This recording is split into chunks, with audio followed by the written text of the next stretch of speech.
Hello, and welcome to Spinning the Wheel podcast with me, your host, Megan Angus. And this week we are going to be looking at Lughnasadh season, new moon in Leo, lunar week 25, I believe. All right, let's get into it. This one is going to be a quickie, really, honestly, this time. It actually is. So, my friends, how is Lughnasadh season finding you? I know that around the world, this word is pronounced in a couple of different ways. Here in the West, we often say Lughnasadh, or I guess I should say here in America, but it is also pronounced Lughnasadh, um, Lughnasadh. And another name for this holiday is Lammas, which refers to a loaf of bread. If you want more information about the names of this holiday, why we have multiple names for it, and what those names mean and hearken to, go check out my class on Lughnasadh. It is up for free on my YouTube channel, Megan Angus. You can also find it through my website, www.meganangus.com. All right, that was the shill. Let's move on. So, how is this season finding you? How are you doing? Stepping into the processes and the situations and the relationships around you that are asking you or maybe demanding of you to step into your maturity, to take on more responsibility, to understand why it is that you have the gifts you have. How is that process going for you so far this season? For me personally, Lughnasadh season can be really tough. I am not a summer baby. I'm a winter baby. I don't like the heat. I don't like the hot. I don't care for the bright light and the fiery ball up in the sky. I worship it, but I don't like it. I have a big piece of writing about this called The Thrust of Summer on my website, and really kind of, coming to this place of understanding the paradox of being a person who likes it dark, who likes it cold, and also worships the sun as an actual deity in my belief system. And as pagans, that's something, and magical people, and that's not just pagans, heathens, witches, magicians, metaphysicians, all of us magical folk out here in whatever form we manifest that in, we are asked to hold paradox frequently in our spiritual practices and our magical practices. We are asked to stand in what is true and what is not true all at the same time. Just the very elements of our belief system. We all, or a majority of us, worship deities, or at least work with deities, that other systems in our world today tell us are dead. Those deities do not exist. Those are myths. And yet they are quite alive and quite real for us. So, in Lughnasadh season, I find myself really standing with a foot in both worlds and having to hold paradox. I am also a person who I don't like responsibility. I don't like to think about maturity or the processes that invoke maturity in us, the experiences that demand responsible behavior and action from us. I don't like that stuff. I want to be a goofball. I want to run through life with my pants off, just like screaming, having a good time and not really thinking about later today, let alone tomorrow or the next day. And yet, I teach spirituality to people, and I work with clients, and I talk with folks about their troubles and their trials. And that requires a pretty deep sense of responsibility and maturity from me to be able to hold space for folks while they are doing the work that they need to be doing. So I sit with paradox a lot here in Lughnasadh season. And one of the deep paradoxes symbolically for me that shows up here in this season is the paradox of life and death. We are surrounded by symbolism of vibrancy and life in summertime. We are, if you are here in the Northern Hemisphere with me, everything is blooming, everything is growing. We have lots and lots of things being harvested at this time. The abundance of the physical plane is all around us. Life, life, life, potency, vibrancy, the power of the natural world radiating all around us. The sun is brilliant in the sky. The days are super long. It seems like time is stretched out. And it's warm enough and beautiful enough outside in many instances that you can live outside temporarily or in very light shelters. We barely have to wear any clothing, right? It's a very free type of lifestyle. Now, of course, we're speaking outside of the context of COVID and heat domes and surprise tornadoes and all of the other fun things that life in the 21st century is bringing to us. And so here again, right, here's paradox.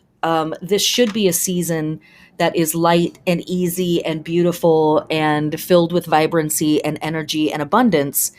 And now we live in a time period where summer is a section of the year to kind of almost be afraid of, with wildfires, with tornadoes, and hurricanes, and heat domes. Oh my, How do we do this, right? How do we do this as pagans? How do we do this as magical people? How do we walk holding space for the beauty and the abundance of Earth and witnessing those systems careening out of control around us? Most days I don't know how to answer that question. So on most days, what I'm asking for is the grace to find the way to carry myself through chaos, and to maintain a sense of self, and maintain a sense of tomorrow and the day after that, and try not to worry about too much else and try to just let it go, because there's so many of these systems that are so much larger than us, and they are completely outside of our control as individuals, especially when we're talking about things like weather systems, right? Or the planet itself. Now, those things are being affected by human behavior, but not you or me as individuals. It's being affected by us as the collective species. And that idea of the conflict between the individual and the collective is definitely something that we deal with at Lughnasadh season. A lot of our symbolic emphasis right now is about the individual being a competitor and a winner, the individual achieving power, achieving glory, the individual king, the individual queen, the individual sovereign, finally reaching their position of maximum authority. But what does that say for the group? Well, not a lot, really, honestly.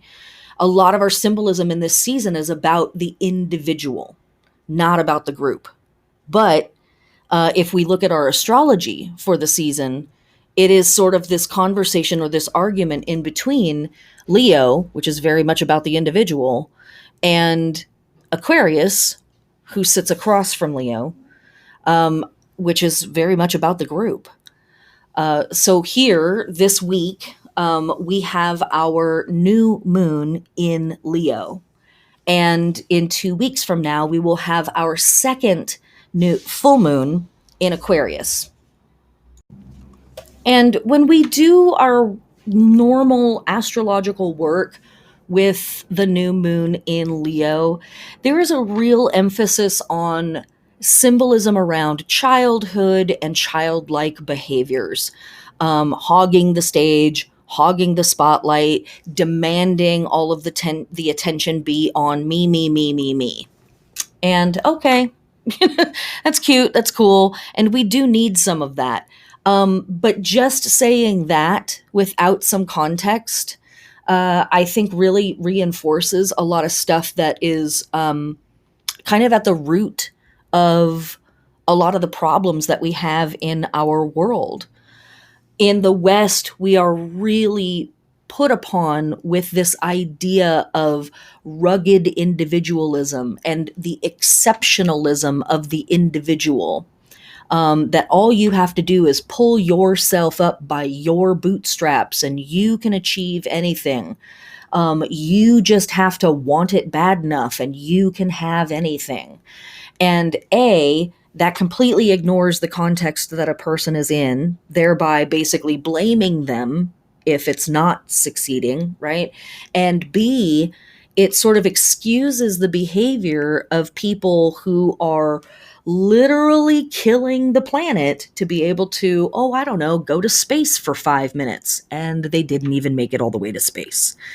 So, that rugged individual got to achieve this really cool thing for themselves, but at the cost of what to how many people, right? That thing. So, in this particular Lughnasadh season, yes, we have a new moon in Leo. We're going to have one every year in Lughnasadh season at some point. But we have been doing a lot of work over the last month around thinking about where we come from and, how did we get to where we are? And, what are some things that I can rethink about that? What are some wisdom systems and some truth sources that I have been handed that, in this last month, it's been my job to kind of question the authenticity of these things, right? And decide, like, do I want to carry this forward into the future? Is this really about me? Do I really treasure these systems? Is this information and wisdom that needs to be brought into the future? Or is this part of the problem? All of that stuff, right? We've been doing a lot of that kind of work for the last month. So now here in this new moon in Leo, what I really encourage you to focus on is, yes, absolutely bringing in some performative behaviors. Absolutely. We want to do that during Lughnasadh season. We want to show off. We want to take out our best pieces of clothing and iron them and air them out and wear them out, even if it's just to go get the mail. We want to take out some of our best and favorite pieces of jewelry and shine them up and wear them, again, even if it's just to go to the grocery store. This is a season of showing off and showing up, showing out. Absolutely. But we know now, if we've been paying any attention at all, that we cannot just jam ourselves out onto the world stage and be damned anyone and anything else that's in our way. We cannot just set the world on fire to make sure that we have a bright enough spotlight for ourselves. So, on this Leo new moon, I highly recommend for you to show up and show out. Absolutely. But I encourage you to do it within the context of where did I come from and who supported me to get here? Who did what so that I might be able to take the stage today? So,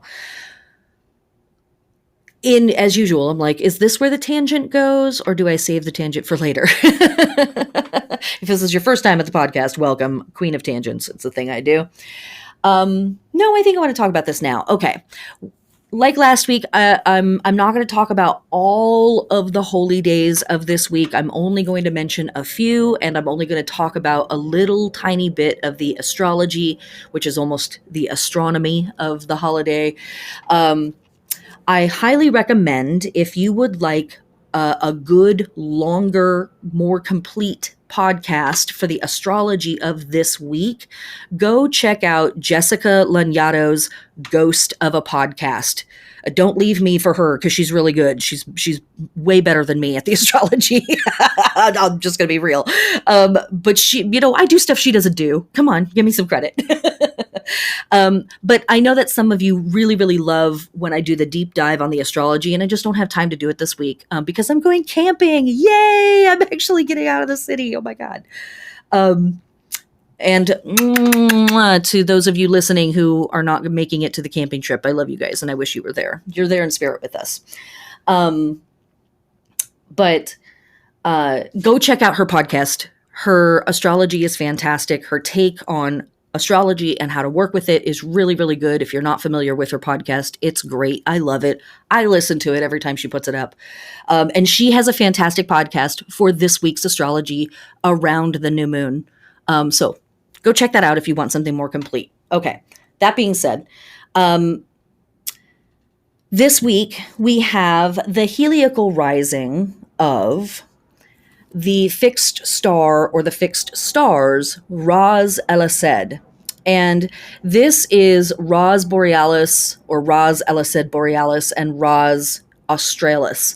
So it's actually two fixed stars that are fairly close together, rising at the same time, more or less. These are currently the eyes of the constellation of Leo. Other folks think of them as the eyebrows of the constellation of Leo. And if we push back into history, we also find that these stars are a part of another constellation that used to be, or I guess for some cultures is still seen as the sickle in this part of the sky. Not a lion, but a sickle. And of course, that is extremely appropriate for our imagery of us being in the first harvest, right? Sits very nicely. We find that often if we dig back into the myths and the stories that are connected with the fixed stars. It explains a lot. And so here we have the eyes of the lion, but we also have part of the sickle. And that symbol of the sickle connects for me back to Saturn in that deity's aspect as the god Kronos or time or karma, because Kronos is often depicted as an agricultural deity holding grains in one hand and a sickle in the other. I know it feels odd for some of us to invoke or evoke a deity like Saturn at this time of year, but if you've been listening to the podcast, you know that we talked about Set, the Egyptian deity that is a root of Saturn, having a holy day recently. So it's not out of the question that there was a time period where there was a constellation that represented this concept, this deity, this archetype, versus, or perhaps in conjunction or in addition to the planet Saturn. Okay, so we have the heliacal rising of these two stars, and I thought that's cool. They're the eyes of the lion. They're also the sickle. I see that, but of course, I'm never satisfied. I can't leave stuff alone, right? So I did a tiny little bit of research on these two stars, and this is what I found that I thought was very interesting. These stars are also referred to as Pitris, Pitris. Now, this is a Sanskrit word from the Hindus that means fathers. And there are two classes of Pitris in Hinduism. So here we have our two, right? There's two different stars. We have two different classes. And what are the two different classes? We have human Pitris and we have divine Pitris or Pitris. The divine Pitris are the gods of different origins and forms and grades and abodes. But ultimately, they are thought to be the spiritual progenitors or ancestors of mankind. And the other Pitris are thought to be the human spirits of departed ancestors. And so we literally have these two stars in what we would call the constellation Leo, but also found within a constellation called the Sickle that represent the god ancestors and the human ancestors of humanity. And that is really cool because ancestor work and appeasing the dead is a big part of the symbolism here in Lughnasadh season. Coming back to what we were talking about in terms of there being this, paradox within this season. We are surrounded by all of this life and lushness and abundance and power, from the sun and from the earth. And at the same time, we are doing this work around worshiping the dead and honoring the dead and witnessing the dead. And so here we have it in our fixed stars. The heliacal rising of Ras El Assad is on August 13th. And on this same day, starting August 13th and running through August 16th, we have the Bon Festival, or the Obon Festival, from Buddhists throughout Asia. And also on this same chunk of days, from August 13th to August 15th, we have the Festival of the Good Death, or the Boa Morte, from our Candomblé friends. Okay, so let's talk about these two holidays, because they really give us a lot of information about what's going on. The Bon Festival, or the Obon Festival, is a Japanese Buddhist custom to honor the spirits of one's ancestors. This Buddhist/Confucian custom has evolved into a family reunion holiday during which people return to ancestral family places and visit and clean their ancestors' graves when the spirits of ancestors are supposed to revisit the household altars. It has been celebrated in Japan for over 500 years and traditionally includes a dance known as the Bon Odori. And the Bon Odori finds its roots even older, back in China, that was literally a dance for the ghosts, aka a ghost dance. Et cetera, et cetera, et cetera. So here we have this incredibly old festival, recognizing a need to address the dead ancestors and to say, hey, what's up? At the same time, we have this festival of the Good Death of the Boa Morta from our Candomblé friends. Candomblé is an Afro Caribbean offshoot from the Yoruba diaspora. It contains a lot of elements of Yoruba, but it is a standalone religion. And the Boa Morta is the good death. And what this is referring to ultimately is the ascension of the Virgin Mary, which happens at this time of year. But Boa Morta is almost becoming not just a phrase meaning the good death, but also a deity or an entity or an archetype in herself, and is very connected, or very closely connected, as far as I can tell, to Santa Muerte, who is a death goddess. But both of these are about the Virgin Mary. And part of that for me is the way that Catholicism has sort of forced other belief systems to conform to their symbolism.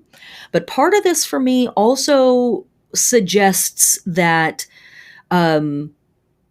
the symbolism and the archetypal work that we could be doing with the Virgin Mary is probably much, much bigger than what we are normally given. She's usually synonymous with characters like Kuan Yin, so peaceful, motherly, nurturing.